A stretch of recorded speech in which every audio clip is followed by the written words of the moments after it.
On Take It to the Bank, you'll find ways to get out of debt, solve your credit card problems, how to make and stick with a budget, simple ways to save, buying or selling a home, and many more financial matters on Take It to the Bank. Hi, and welcome back to Take It to the Bank. My name is Cordell Thomas, and I'm here to talk to you about something that's could be considered a touchy issue, but I think it's relevant and something that we need to talk about. When you're looking at financial problems between married people, it's something that I'm not accustomed to because I don't have financial problems between married people. No, we all do. It's a communications issue. It's something that we all should be talking about. Here's my suggestion. Get a prenuptial agreement. There. I'll talk to you later. No, I'm just kidding. The issue is a lot deeper than that. It's not just about prenuptial agreements and about the issue of this issue of savings and communication and issues about the relationship between two parties. But it has a lot more to do with how we deal with these crises that can cause things all the way up to divorce and death. Think about this. When you look at this I received in the mail, it talks about avoiding Christmas heart attacks. Avoiding Christmas heart attacks. Why would they send it to that? Well, it turns out that more Americans die from cardiac arrest on Christmas Day than on any other day of the year. Doctors have long speculated on the cause for this holiday heart syndrome, attributing it to the cold weather or financial and family stress, or it could be excessive eating or alcohol consumption. But key, financial and family stress is one of the major causes of heart attacks on Christmas Day. And of course, the statistic is quite stark. And it has to do with stress that can cause many different issues and elements, concerns within a family group. Now, there's a young lady in my life. Her name is irrelevant, but she is my wife and my spouse, and she's an articulate psychologist because she makes me feel like I'm in control of the finances when I really am not. I have to think about this, because it's the way she says, "Hey, honey, did you pay the water bill?" Oh, it's just, of course I did. I took care of the water bill. It's no big deal. I took care, not a big issue. Then she comes up with questions like, "Why was it so high last month?" Do I know all of these answers? Of course I don't, but it causes us to talk. Now, we can sit down at the dinner table and we can talk for hours.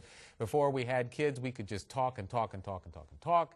But now we have kids and they're constantly, it's strategic how the children just walk in and they see you talking about something important and they just break right in and just tears your conversation right up. And that's a whole other issue, family finances and children, which we can talk about at a later time.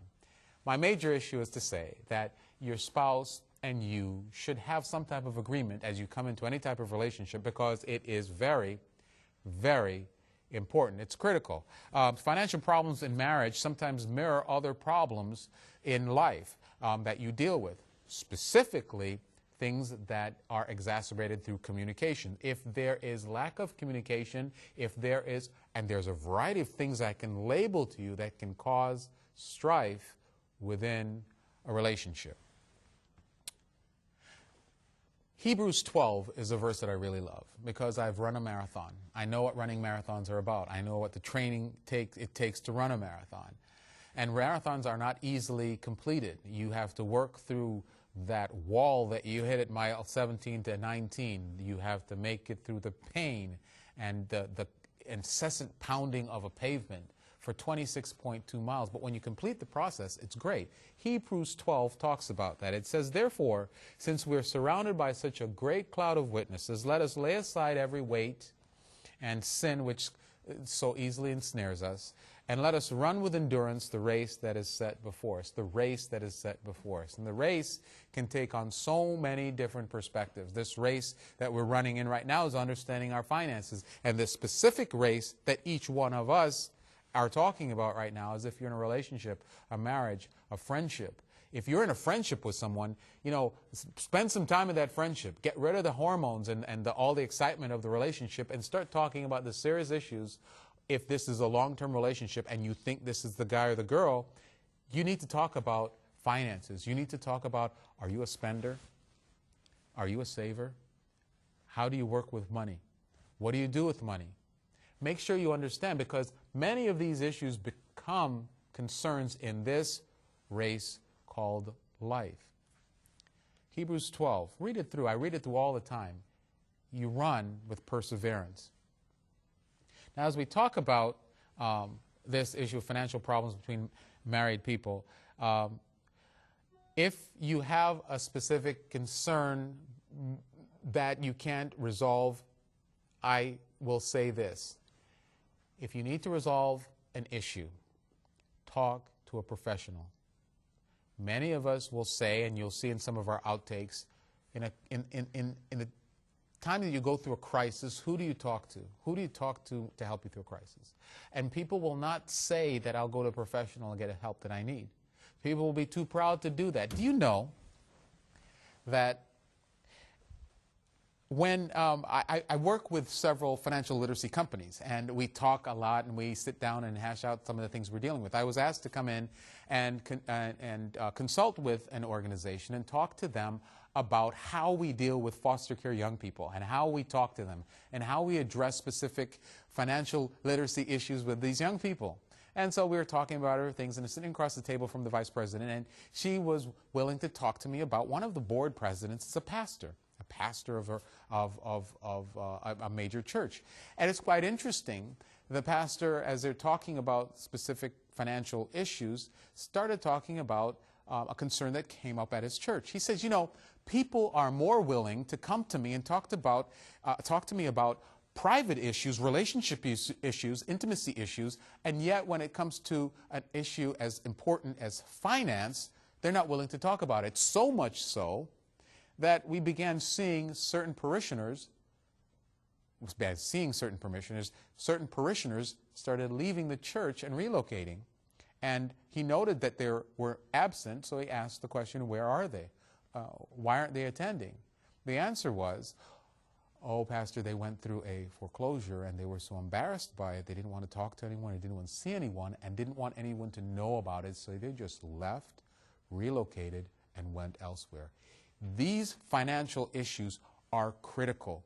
They hurt people. There are psychological nightmares that people go through when you're dealing with the foreclosure of a house or dealing with a divorce. And in different states, divorce, if you stay with a person a certain amount of time, you're taking half from them. And if the children are involved, then you're dealing with issues such as support, child support. And we know of certain famous football players who are dealing with that issue. They have 2 or 3 or 4 different people that they have had relationship with, and they have 4 or 5 different kids that they're all paying child support on, and they're running into financial nightmare and crisis that they didn't take the time before the breakup of the relationship to discuss these important issues that are hurting them and creating stress in their lives.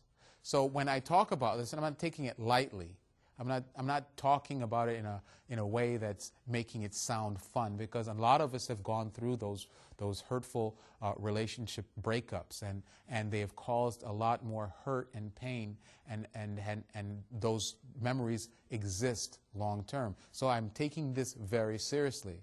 Oh yes, I joke a lot about it with my spouse as we talk through these different issues and try to plan and prepare for our son's future and for our children and for the different things and emergency funds and a variety of other things that we have to address. But the key is understanding that married people are going to deal with things a lot differently if they don't prepare for these crises that can happen on a untimely basis in any type of relationship. So what I'd like to do is give you right now the top 11 reasons for marital divorce. And I'll start with number 11. Number 11 on the list is where the wife is richer than her husband. That's the 11th most prevalent reason for divorce. Now, I'm going to read this because I don't want it to come across as I'm putting a bias on it. This is what it actually says. It may happen when the wife is richer than her husband and has a more influential position in society. There's pride in there. These wives do not accept inferior positions than their husbands, and the husband thinks he is the man of the house and tries to show his ego. The management of this tussle continues into a divorce. Number 11. Number 10, sexual abuse. Abuse within a relationship is the 10th most prevalent reason for divorce. Number 9, unemployment. After marriage, many men may face unemployment. Women cannot tolerate or reside with a husband who cannot fulfill their requirements without the job or without the money coming in. And that's a hurtful thing because they don't want to be unemployed. But it happens, and some people haven't talked through this issue of for richer or for poorer, and things happen. Number 8, lust. Lust is an important reason for divorce. A man sees a woman, not realizing this lust, finalizes it when he goes off and has a relationship outside of the marriage relationship. The real situation unfolds and the marriage crashes, and we see that happen all the time. And that's the 8th most prevalent reason for any type of divorce. Number 7, and we should all take this to heart, is religious and or cultural differences. In recent years, one comes across cases where marriages have taken place between Europeans and Africans. Such people later realize that there are cultural differences between, and sometimes in order to avoid clashes between families and different cultures, they opt out for divorce and part their ways. Number 6, bad guy syndrome. Basically is young ladies sometimes look out for the bad guy or the challenging guy in relationships, and one person looks at it from the standpoint of moral history. He or she cannot continue to reside with a spouse who has been arrested for many crimes and possibly incarcerated. And that's not saying one thing or the other, but it's just a fact, statement of fact, that the 6th most prevalent reason for divorce is a moral history where one of the two parties, let's put it that way, has a problem with violence, crime, and incarceration. Number 5 is quite interesting. When you take a look at that rationale, it's incompatibility causes divorce. What is incompatibility? This may be one or more of the following forms, such as moral. It can go to the fact that there is religious and cultural differences. They could be mutually exclusive or could be the same. It could be spiritual, it could be physical, it could be sexual. That is as this specific information article states it. So incompatibility can be rationale for people breaking up or parting ways. Individuals where the family background has a gross impact on him and or her. Family background. If the parents of one person are divorced, the possibility that these people in the relationship will also be divorced has a higher possibility. So family history, family background, it creates this other possibility if they believe things aren't going in the right direction, which causes a concern, realistically. For this number 4 is people are more likely to opt out because it's the easiest way out and are not willing to work through specific concerns within any type of relationship. Number 3, expectations. Individuals marry one another with considerable amount of expectations from married life. In case these expectations are not fulfilled or partially fulfilled, this may also result in divorce. Unmet expectations. Seems to getting a little light now because people now are looking for reasons to get out of these relationships, looking for reasons not to be in a specific relationship and taking the easy way out. Marriage is not easy. It's not hard if you marry the right person, but it's not easy. It takes the learning capacity to look at that other individual in the relationship and learn as much about them as you can. For me, every day is a learning experience with my spouse. Every day is a new experience, realizing that she has a lot to offer.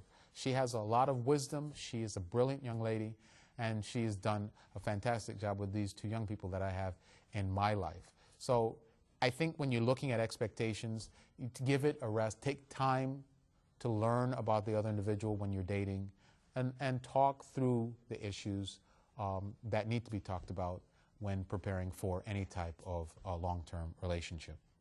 Well, we're coming down to the top 2 reasons for divorce. And can you guess what the number 2 reason is? The number 2 reason, leading right up to number 1, is death of communication. They don't talk anymore. One of the most usual causes for divorce is a lack of communication. When it comes to finalizing decisions pertaining to children, the spouses fail to communicate openly with each other. When decisions are to be made regarding shared finances, several of the couples do not communicate properly with each other. So when you're talking about children, when you're talking about finances, and then there are many married couples who have an opinion that in a marriage, minor problems do occur, and these are insignificant. There is no need to talk about these. However, lack of communications regarding these small issues may lead to conflict between the partners. I'm not a relationship therapist. If you need a relationship therapist, I would ask you to go and get someone that knows psychology and those type of things. All I'm telling you is this. These are the stark statistics about what happens to drive people apart. What I will say in reference to this is that there is never a small issue relating to any type of relationship. You should take your spouse seriously about their concerns, and when they mention something off the cuff or they're talking about something that concerns them, take it seriously. Weigh it seriously. Talk to them about it seriously. Open up those channels of communications, because those small changes that you make in life, especially with this person that you say you love so much, will change things in a dramatic and a positive way. Open up those levels of communication. And you know, one good way of doing so, I've found, is when my wife and I study the Bible together. It opens up so many different levels of communication, especially when you're trying to learn and trying to make your life better through Christ's leading. That's one powerful way. So if you're challenged with communication, find something that works with the both of you, but find a way to talk to each other. And the drum roll, please. The number 1 reason for divorce. Can you guess? Can you guess? Anyone? Anyone? Finances. There's a saying that the love of money is the root of all evil. Irrespective of the love between a couple, money is required to lead a normal life. Money is a part of what life is about.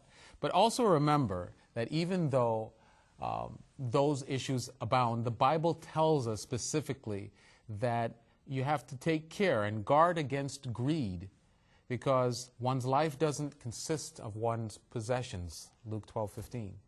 We have to understand that there's a balance, and that balance has to happen between 2 parties that are talking about their relationship with each other and their relationship with Christ. Then those are the things that will save us through all of these dilemmas and stresses that the world has to offer, because the world is offering a lot of stressful situations for a lot of people. And this divorce, the top 11 list of why people choose to part ways, is pretty significant when you even take a look at how it impacts Christians. Divorce does impact Christians as well as non-Christians. And there's statistics that are stark that you should be aware of. If there is no money in a relationship or in a marriage, this can lead to disputes, it can lead to arguments, it can escalate into intense quarrels, and finally culminate in divorce. These things happen, and you wish they didn't, but it's a part of life, how the devil gets himself into relationships. Sometimes overspending by one spouse can put the couple in debt. At times, at the time of marriage, the money that seemed adequate for the couple appears insufficient for a family after some years. I can actually identify with that. If one spouse makes all the financial decisions, the other spouse may not accede to all of the decisions. There's a lot in those two last statements. I am traveling. My wife is at home. In the unforeseen circumstance of me getting into an accident or even not making it home, she has to know exactly where we're at from a financial standpoint. She has to have access to all of the account numbers and to all of the access codes and to online banking information and to where things are at, because many of us in our lives, and this is for a future show, but are not prepared for the crisis that happens when something happens where your spouse or your family member is taken away from you. And we have to learn about these things called insurance, talking about planning, talking about knowing what needs to happen when certain crises happen in a person's life.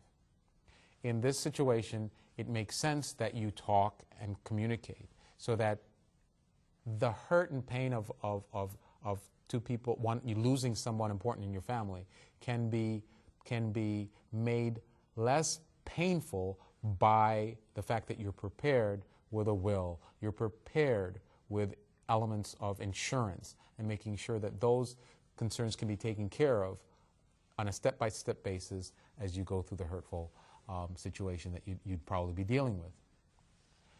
So we take that step and look at how couples deal with changes in family. I have 2 children. When my wife and I were married, it was easy for us to jump in a car and go up north. Jump in a car, go out east. Jump in a car because we can't go west. We're on the West Coast, so just a joke.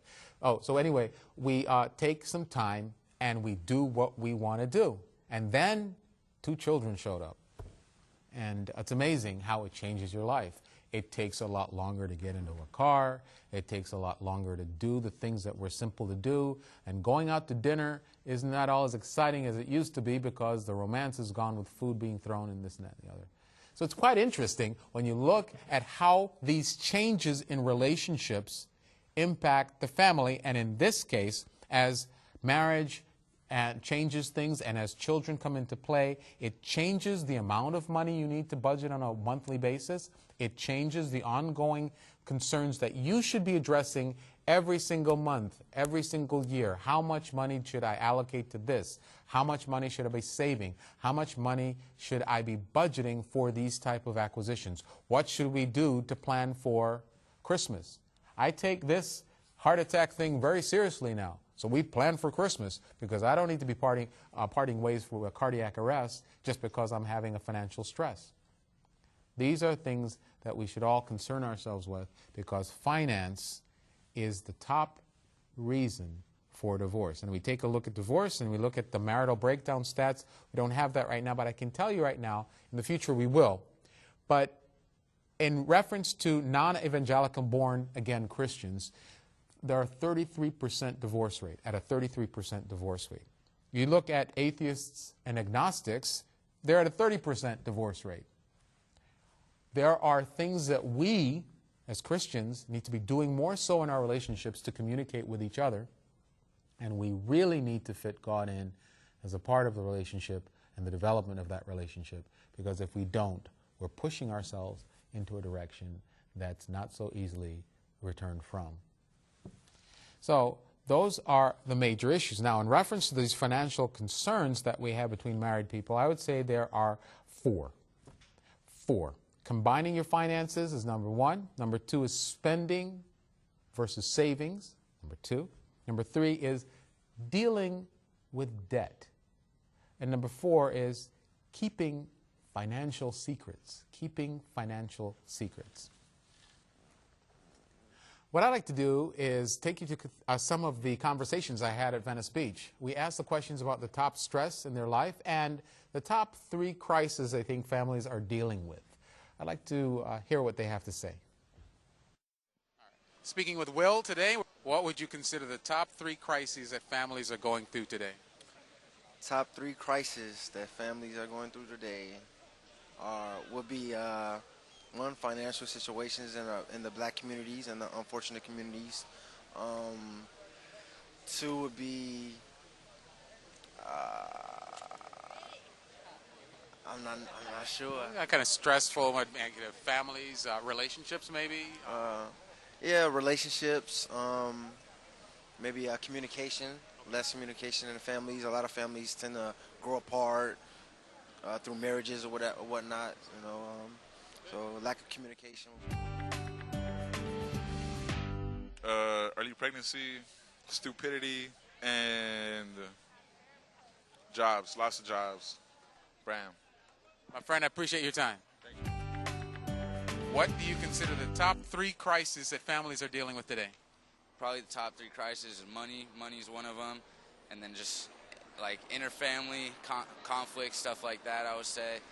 And probably the third one, I don't know, the third one just maybe spending time all together like the old families used to, you know? All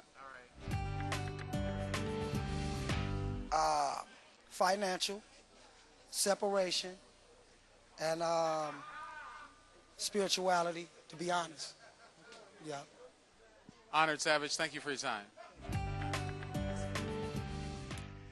Interesting what people are saying. Finances is always in there. It's always an issue, and it's something that we should be talking about. We should be talking about with our spouse or their significant other. Combining finances always happens when you get married. It's something you should talk through about how you deal with the finances. Maybe separate accounts may ease the issue and the transition. Spending versus savings, always a concern. Are you a spender? Are you a saver?